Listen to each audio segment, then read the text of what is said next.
Hello everybody, how's it going? And welcome back to some more NASCAR Heat 5 Custom Championship Series without the playoffs, where today we're heading over to Kentucky, a track that I'm not particularly fond of, but hopefully we can perform pretty well. We are, after this race, going to officially be in the final third of this season, so we're basically in the home stretch. We would be in the playoffs if that was a thing, but it's not in our world, so fortunately we don't have to worry about that. But yeah, so before we do get started, I have gone ahead and changed the settings based off what I talked about 2 episodes ago, because of course we had the race at Daytona last episode where I didn't want to, make it too easy or anything. So I have increased the difficulty from what was 2 races ago, 100 to 101. And the bigger thing is that I've gone through and I've turned the tire grip fall off to be normal. This was previously a more grip, which I felt like helped us a bit too much in the long run. So although we would be pretty even on speed at the start of the run 2 races ago, we kind of would just take off after the tires kind of wore below 70%. I'm hoping this kind of fixes it a little bit. Again, if it is a bit too easy, fortunately, we are, far enough behind the top 2 in points that it's not going to just grant us the championship or anything. But hopefully this means we can get like a good top 10 race for us, and we're not struggling to, move outside of the midfield. All right, coming to the line at the end of qualifying, I don't think we're going to do anything amazing here, even though we did change the difficulty. 25th, at this point I might just stop showing that, but here it is, 25th. Looking at the actual stand-up, though, or the qualifying standings, I should say. Best friend Brad, first place. Kurt Busch, Truex, Hamlin, and Kyle Busch. So both of the drivers were trying to actually, compete with for the championship in the top 5, as well as Truex, who we're still behind in the standings as well. Hopefully, with these new settings, we can actually get up there and compete. All right, going green, and for some reason, the field is very spread out back here already on the restart. I mean, that is an option, obviously, but that seems a bit more spread out than normal. It's a 35-lap race, 31 laps of fuel. We're back to actually needing a pit stop, unless, of course, a caution comes out. For some reason, I thought I could go around here flat out, so I had to let out a bit later there. And I have no idea what to expect. Hopefully, we're actually able to get up there towards like the top 10 and compete for a pretty good result. We do have to keep an eye out for our tire wear because I don't have this on like the more grip option anymore. So we should probably lose more speed as the run goes on. I'm weary as to how that's actually going to affect us. But at least so far, it doesn't seem very different. Honestly, we're basically right where we belong, which is kind of interesting. Kyle Busch is already in the lead. That's exactly what we don't want to see. We would prefer to have basically anybody else up there. Well, except for maybe Denny Hamlin. But yeah, as we're back here competing with Justin Haley. Maybe we don't exactly have a short car run, even though we did change the settings. I mean, obviously, that's not going to change anything. It just means we're not going to have a long car run. Maybe we do just need a few laps to at least get up to pace here. Also, one thing that I've noticed, as Matt Benedetto keeps pushing us, he's definitely going to be faster than us, so I'm probably going to have to let him go by, is right here in the front stretch. I don't know if it's just me, but look at that yellow line. The yellow line kind of just comes out of nowhere. I don't really... Is that how it is in the real world? Did the person that painted, was he drunk? I mean, because it's really jarring. When I was going through qualifying, I was following that, which probably cost me a little bit of time, because it doesn't really follow the groove of the track, because I also just touched the wall for absolutely no reason whatsoever. But yeah, I don't know. That seems kind of weird. I'm pretty sure it's probably like that in the real world, if it's like that in the game. But it wouldn't, it wouldn't surprise me if that was just some weird bug in the game for some reason. But look at that, yeah. Like, the apron's still down here. And then it does change eventually. You can probably hear somebody's engine outside. I apologize for that, but there are some people around here who have some really, obnoxious project cars, and they like to rev them during the middle of the day without going to, like, the parking lot that's farther away from all the buildings. I don't know, it's not a big deal, but it does happen from time to time. For anybody that tunes into the Twitch streams, I'm sure you are aware of that, because it happens basically every day. But yeah, if you're not used to those Twitch streams, you should go and join us. The link should be down in the description below. We particularly play Forza Horizon 4, but there are other games that we play from time to time, so if you'd like to come over and just say hi, maybe play a few games with us, we were absolutely welcome to, and we would love to have you over. I had a pretty good run about a lap ago, and now I went a bit too high in one corner, and just like that, I'm kind of being swarmed by the 21 and the 12, the 2 cars that I find easiest to get confused, just because, I mean, the numbers are very similar, and the colors of the cars, the paint schemes that they kind of split are generally pretty similar. My car got very loose when I cut to the inside there. That's not a great sign. We are moving up ever so slowly. Hopefully that's a good sign. Hopefully it means that, even though, because I think I have their wear to more wear, so that does mean they should wear out quicker than I do.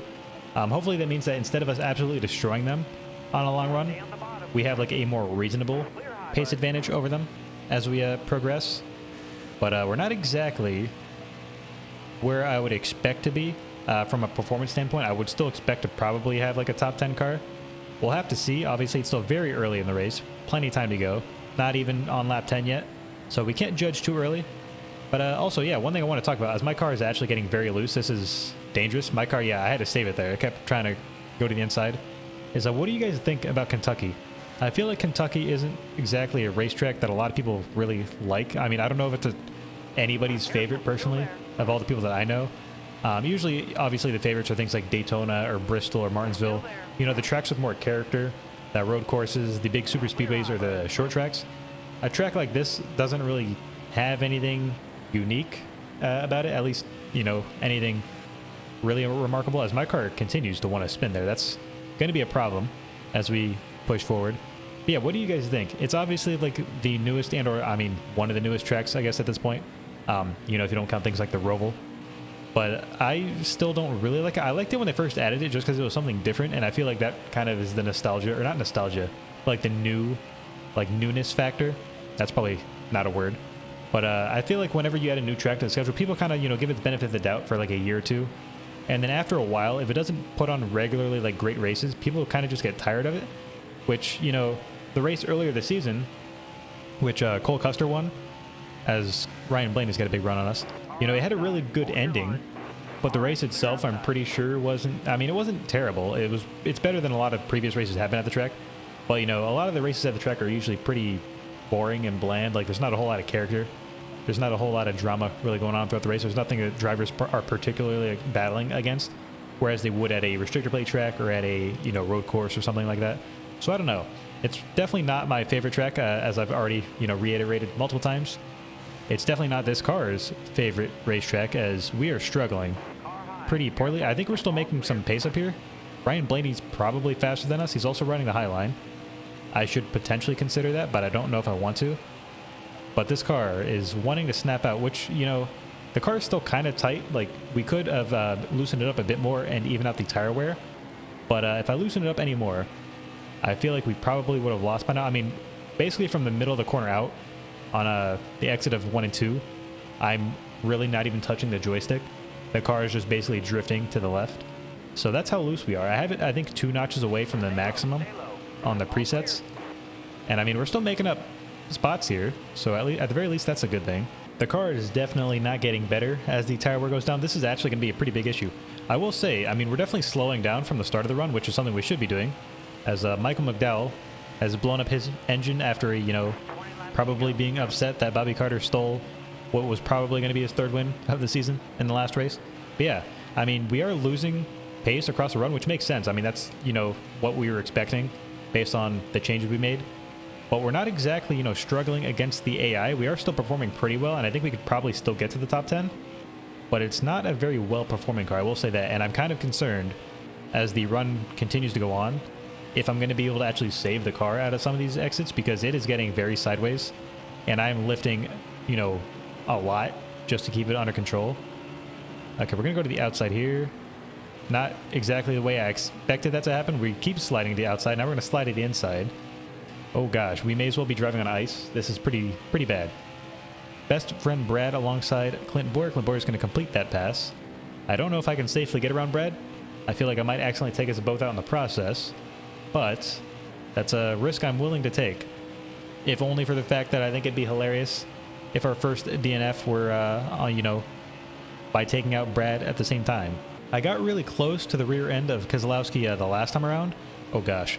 But as you can see, as I sort of get that draft from the back of his car, the car really just handles even worse. If he wasn't there and like we were a ghost, right, we could probably pass him. Like on pure pace, I'm pretty sure we're still faster. But whenever I get that draft, the car really just does not want to handle on the exit of the corner. And you see right there, the car is kind of snapping around. This is actually, you know, reaching some pretty dangerous territory where I feel like if I'm not extremely careful, when I try to correct the car, it's going to snap. And we all know what's going to happen.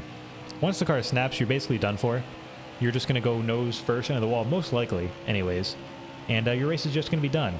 That is usually how it happens, at least from the other YouTubers that I have watched play this game. So hopefully, we can keep that under control. As, I mean, like, I'm not steering. The car just keeps going down there to the inside, there's not a whole lot I can do. I definitely can't get around Brad. We're not really losing pace here, but we are faster than him, but we can't pass him just because the car is handling so poorly right now. I mean, you can hear just how much I'm lifting off the throttle. And even right there, I have to lift off coming on the straightaway just because the car refuses to let me put any power down before it just wants to snap to the left. We're actually in a pretty good fight, if I'm being completely honest, with Brad right here, where he's going to the outside. I can get kind of to the inside here. I might actually be able to get it to stick this time as my car is basically on the apron.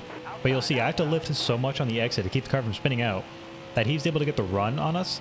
I have managed to stay alongside him this time though, so if we can clear him, we might be able to actually start moving forward.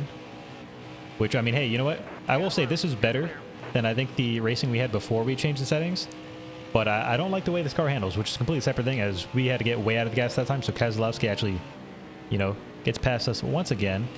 I don't really want to touch the apron here, but now he's actually kind of holding us down to the inside. Clint Boyer's also not really running away, so this is definitely where we are on pure pace. I feel like if we were able to get a caution and get some new tires on this thing, we could probably get to maybe even the top 5, depending on how long the run would be, because the later the run gets, the worse this car is going to perform. Oh gosh. Okay, I saved it ever so slightly. We're going to lose a lot of time, and that did damage our car. We're going to lose a spot to Blaney. That's okay. I thought for a second we were just going to be spinning it out there and we were going to be done for. We still might be. I'm going to be honest. This car is not liking life at all right now. I'm kind of tempted to pit now, like really early, and just see what I can do. Because if I wait any longer, I feel like we just might not even make it to the pit stop. We might just, you know, be out of the race. So, that being said, I might go ahead and do that. This is going to be a risky play. It might not work out, but I feel like I'm kind of out of options. Otherwise, there's probably an ever-increasing chance of us just DNFing. Also, is that Bobby Carter up there? Is the guy that won the race, you know, in the last episode going to, like, be last place in this one? Oh, gosh. This is not good. Hey, let's go. Let's just casually get back on pit road here. They didn't see that. It's okay. That was a perfectly legal entry. Also, I don't know if a yellow came out or something. Everybody's kind of slowed down a lot.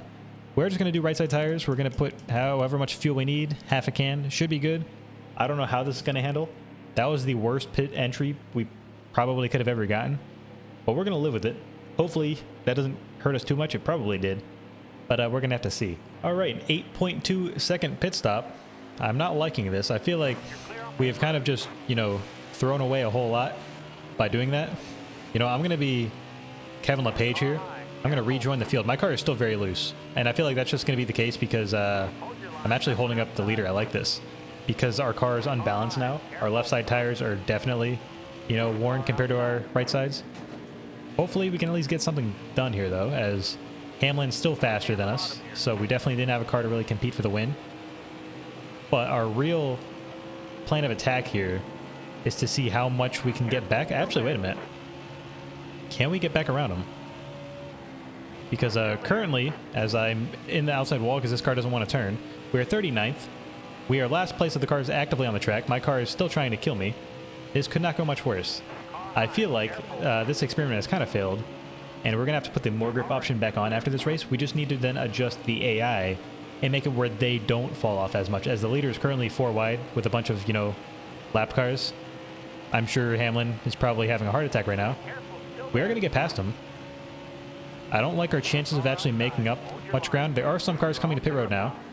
I keep not being able to turn in turns 1 and 2, and then I'm going to be very loose on exit. But we've already established that. Okay, so the leader is now coming down to pit road. There are some other cars already down there. We're currently in 39th. Keep that in mind.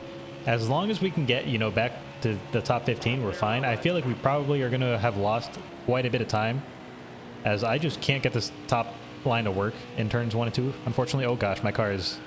This is not good. And we just took out Ryan Preece with us. Hey, you know what? That's Ryan Preece's whole season. In the real world, anyways. Just, okay, you know what? We are being lifted. We are being lifted by Kurt Busch. How do I explain this? I'm trying to actually take a screenshot of this. This will be the best thumbnail ever. All right, I don't know how to explain this. What an image. I'm just going to keep taking screenshots. You probably hear it in the background. Yeah, okay, well, that's our first DNF. We're going to do a barrel roll at the end for extra measure. That's our first DNF ever. There you go. I hate this track. I hate it even more now. But yeah, it was bound to happen at some point. So, you know, it could have been worse. We're going to go ahead and skip ahead to... Can we even see the results? That is a good question. Are we not able to see the results if, you know, we do a barrel roll at the end just for some extra style points? Doesn't look like we can. So, hey, we're going to have to go the old-fashioned way, I guess, and see what it says. Finished dash dash. Doesn't even say we finished dead last because we should have finished 39th. And if we go back to it, it just says DNF. Well, let's go ahead and look at the race results anyways. Apparently, we finished... This makes no sense. Wasn't Joey Gase or somebody 11 laps down and out of the race already? Oh, well. You know, it doesn't surprise me that something broke in the process of that. The winner of the race is Jimmy Johnson. Okay. I guess he pulled off some upset victory. I'm happy for him. Denny Hamlin, who was dominating the race, finishes third. At least that doesn't hurt us as much as if he were to win, but we're still, you know, going to fall very far behind as a result. And yeah, so that's the top 8. You can make of that as you will. We're going to go ahead and look at the point standings, where Denny Hamlin, 30 points ahead of Kyle Busch. I only fall down 1 spot in points from 5th to 6th. It could have been a lot worse. Honestly, I don't know what to make of that race. I don't like Kentucky. I don't like it anymore now. But yeah, that will wrap it up for today's video. It's probably going to be a little bit shorter than normal just because, I mean, there's a DNF. Hopefully it's not so short that it's pretty much a dead giveaway. Actually, you know what? At this point, the thumbnail is probably going to be a dead giveaway. But hey, yeah, hope you guys have enjoyed. And I'll see you guys in the next one.